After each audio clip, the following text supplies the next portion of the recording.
caught in a humiliating lie.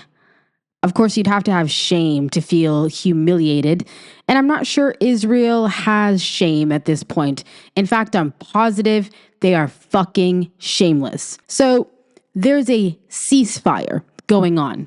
And as a common phrase says online right now, to Israelis, a ceasefire basically means you cease, we fire.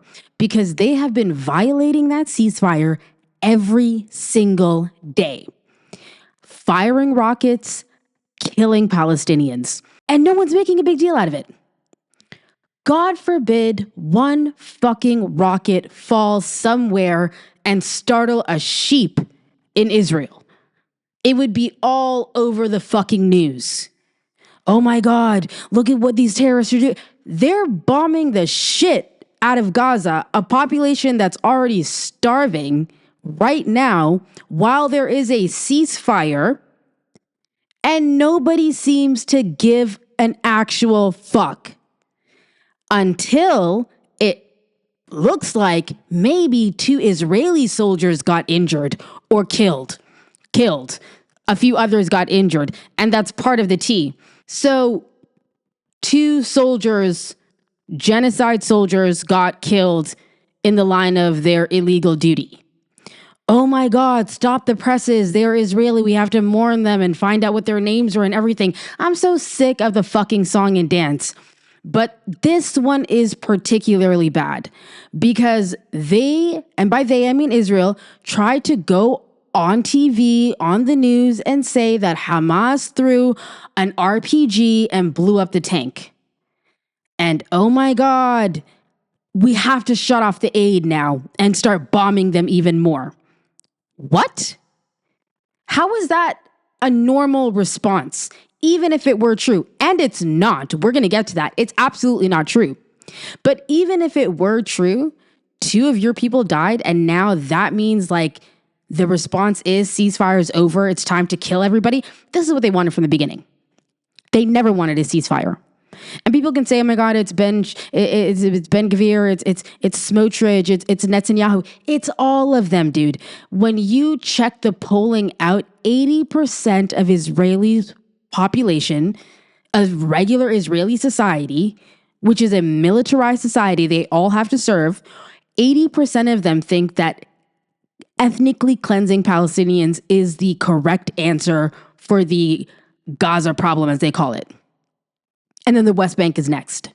They're already passing laws through their Knesset to take over the West Bank. The settlements there are going insane. Even the Fifth Estate is jumping on the bandwagon, trying to rehabilitate their image by talking about what's going on there. So it is a joke. And then you find out it was them that did it to themselves. Yep, an IED, an unexploded device, was just on the road, and these idiots ran over it and got themselves blown up.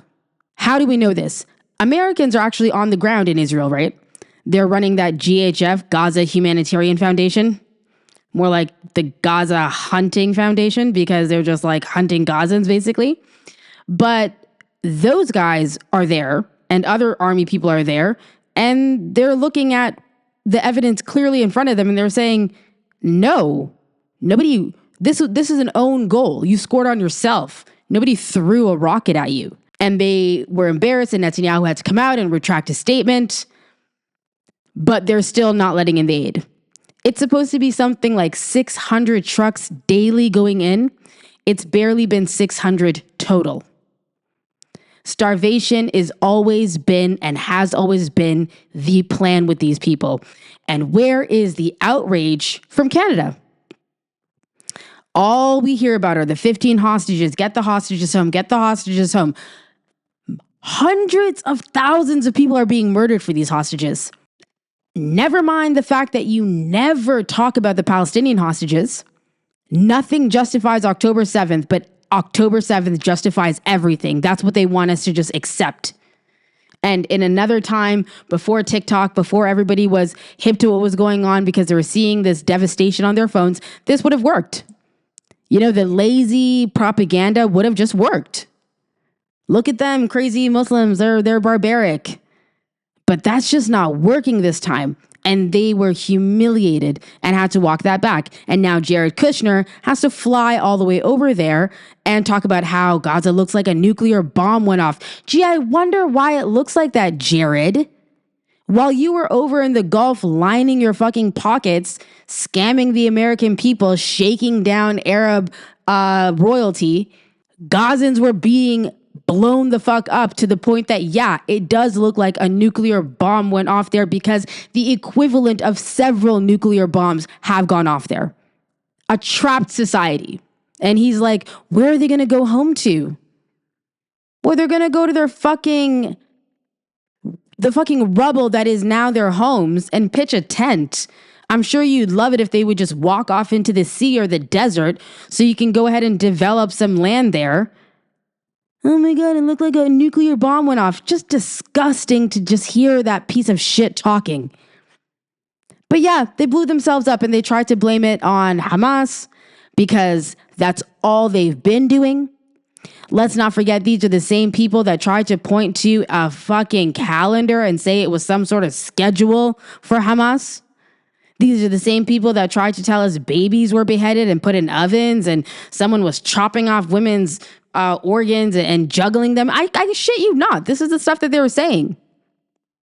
And just today on Piers Morgan's show, even though the reports are out that this is what happened, you have that woman Fleur, whatever, saying, oh, look, and they launched RPGs at us, and she's using that to defend the ongoing war crimes of Israel, the ongoing genocide of Israel. Look, we had to cut off the aid for the entire population because 2 Israelis died.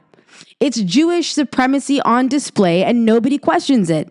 Because in her mind and in the mind of a lot of Israelis, the lives of 2 Israelis is worth the hundreds and hundreds and hundreds of Palestinians dying. That's why they have the Hannibal Directive, because they know that the Israeli people are willing to pay any price for one precious Israeli citizen. And it can be 1 million Palestinians, as some of them have even said on camera. It doesn't matter how many of them die. And we are continue to be fed this propaganda that Hamas is the one that needs to disarm. They're the ones that are posing an existential threat to Israel. Are we blind? Who's posing an existential threat? The people who have made Gaza look like a nuclear bomb went off there, according to Jared Kushner's description?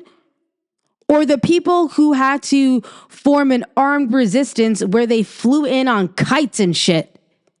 I mean, give me a break. Even before October 7th, and a lot of Canadians don't know this because our news channels don't tell us this, even before October 7th, Israel had Gazans on a diet. It was policy because they control every morsel of food that goes in there. They counted how many people were there and said, it's this many men, this many women, this many children, this many babies. This is exactly how many calories they need to be full, but to not be hungry, but to not be full. That is the systemic nature of their evil, while they complain about the existential threat that is the Palestinians, who are not allowed to have an armed faction to their resistance or government.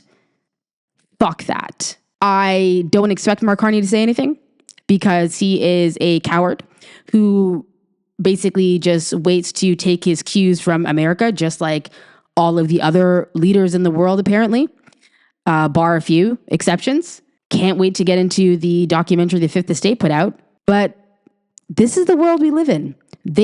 Israel has been violating this agreement day after day after day ever since there was a so-called ceasefire. And the second they blow themselves up, they use that as rationale for why they should be able to go even harder in breaking the ceasefire, even harder in bombing a trapped, starved, malnourished, genocided people. And they got caught in such a humiliating fashion.